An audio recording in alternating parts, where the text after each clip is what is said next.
अस्सलाम वालेकुम। टीवी पर चैनल्स पर कुछ दिनों से खबर चल रही थी कि 20 लाख पाकिस्तानी सारिफिन का डाटा हैक कर लिया गया है, जिसके लिए काफ़ी सारे लोग परेशान थे कि अब क्या करें।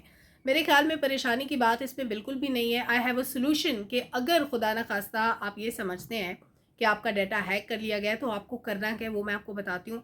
लेकिन ये जो डाटा हैक होने की खबर थी इसके बारे में थोड़ी सी डिटेल आपके साथ शेयर करूँ कि डाटा हैक इस तरह नहीं होता कि किसी का भी घर बैठे बैठाए डाटा हैक हो गया। होता है इस तरह के बड़े शहरों में लोग रेस्टोरेंट्स वगैरह पे जाते हैं, वहाँ पे कार्ड के ज़रिए पेमेंट की जाती है, एटीएम कार्ड से, या फिर आपका क्रेडिट कार्ड समटाइम्स चल जाता है, उसके थ्रू पेमेंट की जाती है। वो डाटा मशीन के अंदर सेव होता है, लेकिन कंपनी ये क्लेम करती है कि हम वो डाटा सेव नहीं करते। इन एनी केस अगर हो भी गया है, ये कॉमन प्रैक्टिस है कि जब भी कभी आपका खुदा ना खास्ता कार्ड चोरी हो जाए या आपको शक हो कि आपका डाटा कहीं किसी के हाथ पासवर्ड लग गया या कुछ भी, एक बहुत सिंपल छोटा सा काम आपने करना है, बगैर पैनिक किए, बगैर आपने किसी भी परेशानी में मुब्तला हुए, कि आपने अपना पासवर्ड चेंज कर देना है।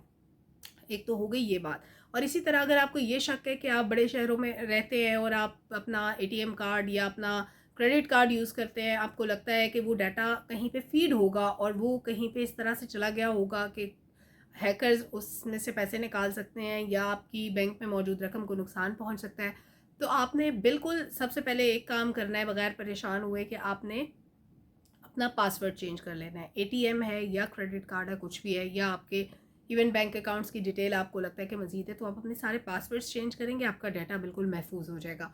पासवर्ड कभी किसी के साथ शेयर नहीं करना होता। कोई भी आपको कॉल करे किसी भी नंबर से, किसी भी बहाने से, इवन आपको बैंक के नंबर से भी कॉल आए, आपने कभी अपना पासवर्ड शेयर नहीं करना, अपना आईडी कार्ड नंबर शेयर नहीं करना, क्योंकि बैंक्स नॉर्मली आपको इन चीज़ों के लिए कॉल नहीं करते।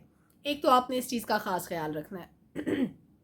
उसके बाद अब दूसरी बात कि कुछ दिनों से एक और ख़बर ज़ेरे गर्दिश थी, सुनने में आ रही थी। वो ये थी कि वो लोग जिनकी 5 लाख रुपए से ज़ायद की रकम इस वक्त मौजूद है बैंकों के अंदर, वो महफूज नहीं है। इसके बारे में आपने सलीम मानवी वाला साहब की भी आपने गुफ्तगू सुनी होगी, लेकिन ये सारी खबरें फ़ेक थीं। ऐसा कुछ भी नहीं है। स्टेट बैंक ऑफ पाकिस्तान आपकी जितनी भी रकम, अगर खुदा न खास्ता बैंक डूब जाता है, तो वो पाकिस्तानी शहरी को अदा करता है। इससे पहले कई बैंकों की एग्जांपल्स मौजूद हैं। बीसीसीआई बैंक के डूबने का वाक़या था जिसमें पाकिस्तानियों की जो रकम थी वो स्टेट बैंक ने अदा की। इसके बाद पिक कमर्शियल बैंक एक एग्जांपल है, जितने लोगों के पैसे थे वो स्टेट बैंक ऑफ पाकिस्तान ने अदा किए। तो ये छोटी छोटी सी जो रूमर्स होती हैं, ये पैनिक क्रिएट करने का एक तरीका होता है। और फिर समटाइम्स ऐसे लोगों की तरफ से भी इस तरह की खबरें उड़ाई जाती हैं जो फाइनेंशियल इंस्टेबिलिटी चाहते हैं, इकोनॉमिक इंस्टेबिलिटी चाहते हैं सोसाइटी के अंदर। अब जिन 20 लाख पाकिस्तानियों के डाटा हैक होने की खबर थी, जिसने भी फैलाई उसने ये सोच के फैलाई होगी कि लोग फटाफट बैंक अकाउंट से अपने पैसे निकाल लेंगे। फिर 5 लाख से ऊपर आपकी अगर कहा जा रहा है कि रकम गैर महफूज है, फटाफट से लोग बैंकों से पैसे निकालने शुरू कर लेंगे, तो बैंक्स बहरान का शिकार हो जाएंगे। और गवर्नमेंट क्योंकि कमर्शियल बैंक से लोन लेती है बहुत सारे कामों के लिए, बहुत से पर्पसेस के लिए, तो उसमें भी एक बड़ा क्राइसिस क्रिएट हो सकता है।